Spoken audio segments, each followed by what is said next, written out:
سے عوام کو تو کچھ حاصل نہیں ہوگا بلکہ ان کی مشکلات صرف بڑھیں گی ہی، مگر قاضی صاحب کے لیے یہ ایک ٹیسٹ کیس تھا کہ وہ جاتے جاتے اپنی وفاداری ثابت کریں اہل شریف سے، تاکہ مستقبل میں ان کے لیے کسی قسم کی گنجائش پیدا کی جا سکے۔ پھر دوستو آپ کو یاد ہوگا کہ بلے کے نشان پر قاضی صاحب نے کس طرح کا فیصلہ دیا اور پھر اس کی ریویو پٹیشن کو بھی کس طرح اڑا کے رکھ دیا۔ اس کی وجہ سے پاکستان تحریک انصاف بطور جماعت 2024 کے الیکشنز میں حصہ نہ لے سکی، اور اس سے جو کمپلیکیشنز پیدا ہوئیں،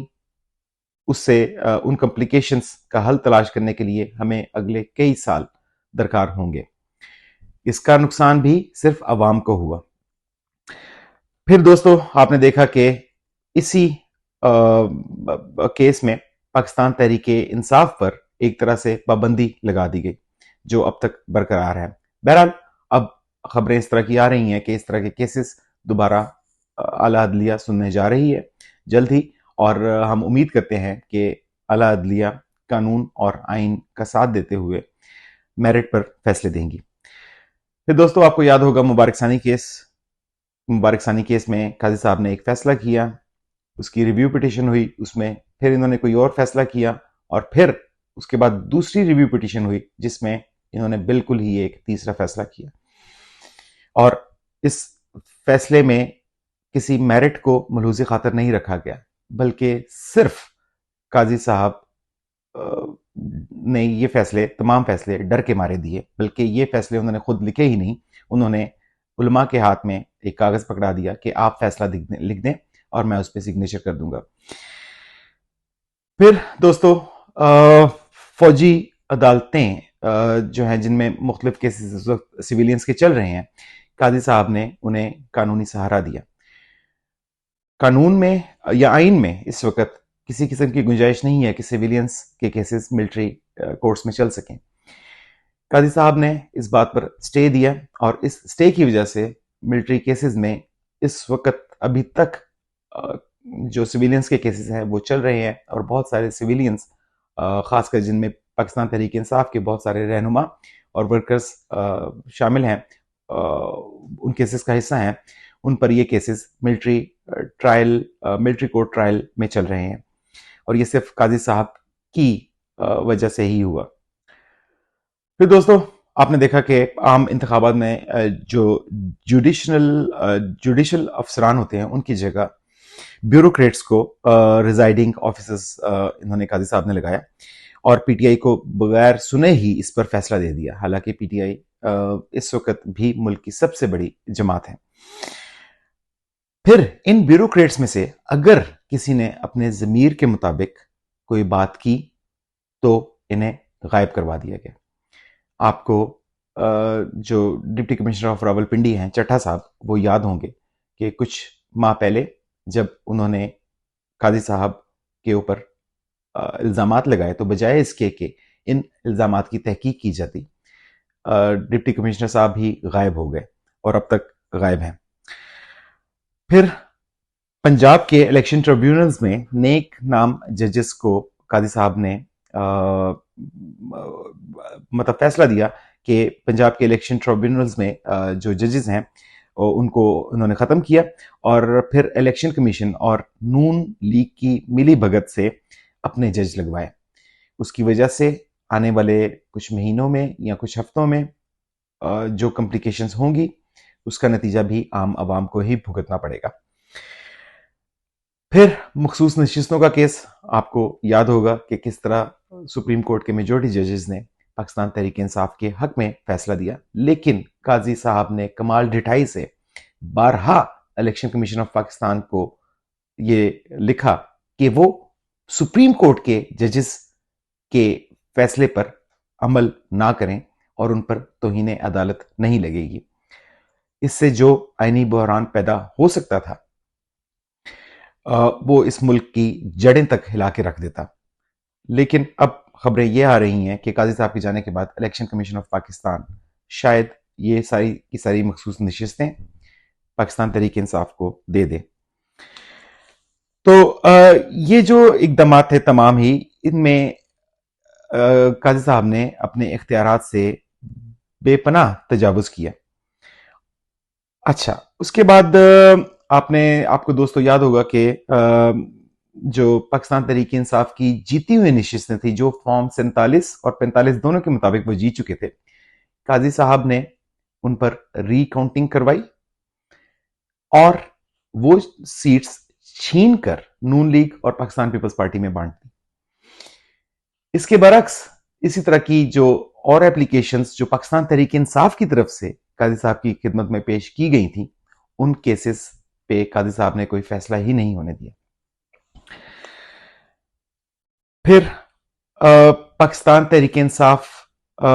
کے کیسز میں انہوں نے بینچ فکسنگ کی، یعنی کہ انہوں نے یہ ڈیسائیڈ کیا کہ کون سا کیس کس بینچ کے سامنے لگے گا، اور انہوں نے میک شور کیا کہ یہ تمام کیسز اگر لگیں تو ان بینچز میں لگیں جس میں پی ٹی آئی کے خلاف فیصلہ آئے، یعنی کہ جو بینچز ان کی ڈائریکشنز پر کام کریں۔ پاکستان تحریک انصاف نے بارہا اس پر اعتراض کیا کہ ان کیسز کو نہیں سنا جانا چاہیے ان بینچز کے تھرو، یا قاضی صاحب خود کو علیحدہ کر لیں ان بینچز سے، مگر قاضی صاحب نہیں مانے۔ پھر دوستو آپ کو یاد ہوگا کہ لائیو ٹیلی کاسٹ کے لیے سپریم کورٹ کی جو ہوتی ہے پروسیڈنگز ہوتی ہیں، اہم نوعیت کے جو کیسز ہیں، اس میں قاضی صاحب نے بڑا زور لگوایا کہ وہ لائیو ٹیلی کاسٹ ہو۔ بہرحال جب وہ لائیو ٹیلی کاسٹ ہونا شروع ہوئے اور قاضی صاحب اس میں ایکسپوز ہونا شروع ہوئے تو قاضی صاحب نے لائیو ٹیلی کاسٹ ہی بند کر دی۔ سب سے مضحکہ خیز صورتحال وہ تھی کہ جب عمران خان صاحب اسی طرح کی ایک پروسیڈنگز میں ویڈیو لنک کے ذریعے عدالت میں پیش ہوئے تو قاضی صاحب نے وہ لائیو ٹیلی کاسٹ صرف اس لیے بند کروا دی کہ عمران خان صاحب نظر نہ آ جائیں میڈیا کو۔ پھر دوستو آپ کو یاد ہوگا کہ اسلام آباد ہائی کورٹ کے 6 ججز نے قاضی فائز عیسی صاحب کو خط لکھا کہ کس طرح انٹیلیجنس ایجنسیز نے ان کے کمروں میں، ان کے بیڈ رومز میں، ان کے باتھ روموں میں، ان کے گھروں میں کیمراز لگائے، ان کے رشتہ داروں کو اغوا کیا، اٹھایا اور ججز کو انفلوئنس کرنے کی کوشش کی۔ ہائی کورٹ کے ججز اس وقت قاضی صاحب کی طرف دیکھ رہے تھے کہ وہ انہیں انصاف فراہم کریں، مگر قاضی صاحب نے اس پر کسی قسم کی کوئی سنوائی نہ کی۔ پھر دوستو قاضی صاحب نے میمو گیٹ میں غداری کے تمغے بانٹے، واٹس ایپ میسجز پر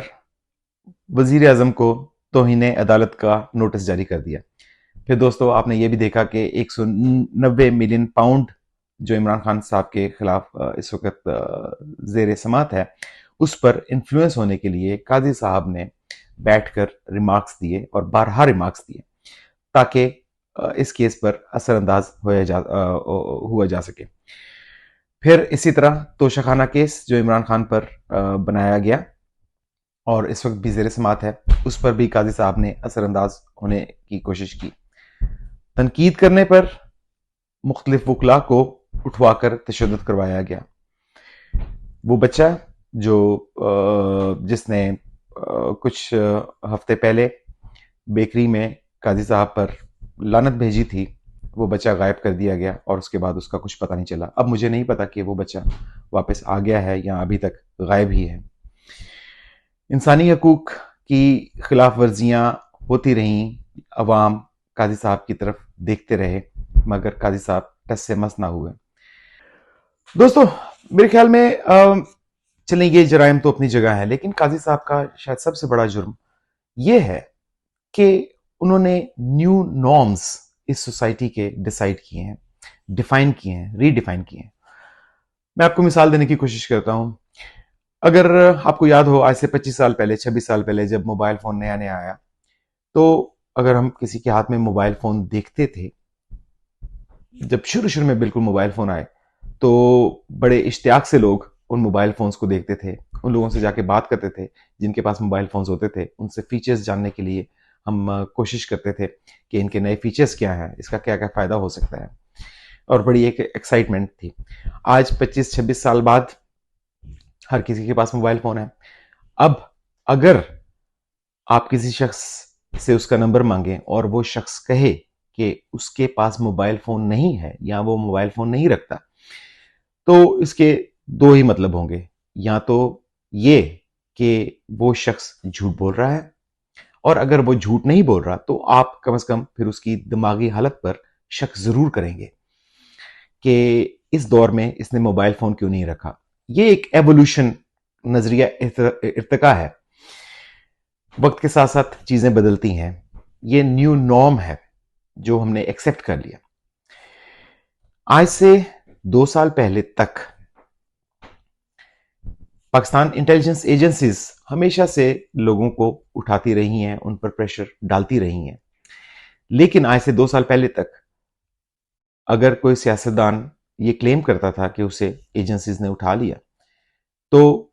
مختلف لوگ اور مختلف سیاستدان یا عوام ان کی طرف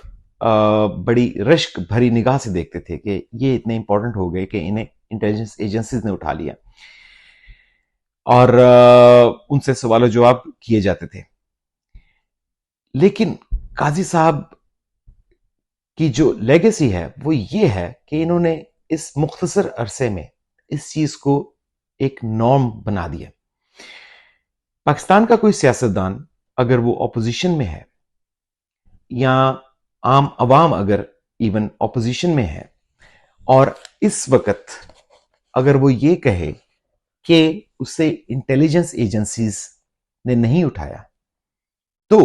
اب صورتحال یہ ہے کہ ہم اس کی طرف شک کی نگاہ سے دیکھتے ہیں۔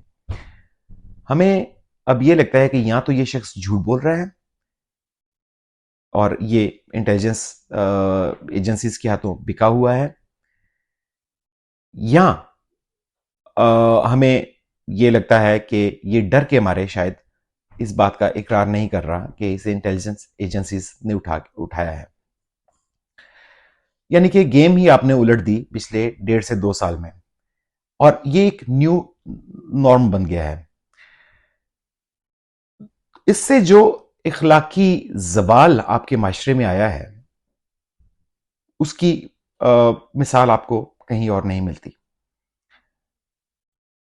انسانی حقوق کی خلاف ورزیاں اب اس لیول پر پہنچ گئی ہیں کہ اگر کہیں پہ آپ کو پاکستان میں، پاکستانی معاشرے میں خاص کر، اور ایون وہ پاکستانی جو اوورسیز رہتے ہیں میری طرح، اگر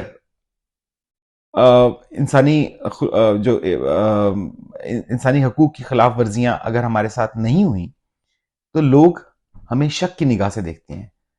کہ شاید ہم اسٹیبلشمنٹ کے ساتھ جڑے ہوئے ہیں۔ یہ جو سوچ پیدا ہوئی ہے اس کی ذمہ داری ڈائریکٹلی قاضی فائز عیسیٰ پہ عائد ہوتی ہے۔ اس سوچ کو ختم کرنے کے لیے میرے پاس تو کوئی سولوشن اب نہیں ہے کہ آپ ایک بری چیز کو ایک معاشرے کا حصہ آپ نے بنا دیا۔ ان تبدیلیوں سے صرف آپ کا اخلاقی زوال مزید روز بروز بڑھے گا ہی، کم نہیں ہوگا۔ بہرحال قاضی صاحب کو ہم یاد کرتے رہیں گے۔ مجھے اپنے اگلے ویلاگ تک اجازت دیجیے اور اپنا خیال رکھیے۔ السلام علیکم۔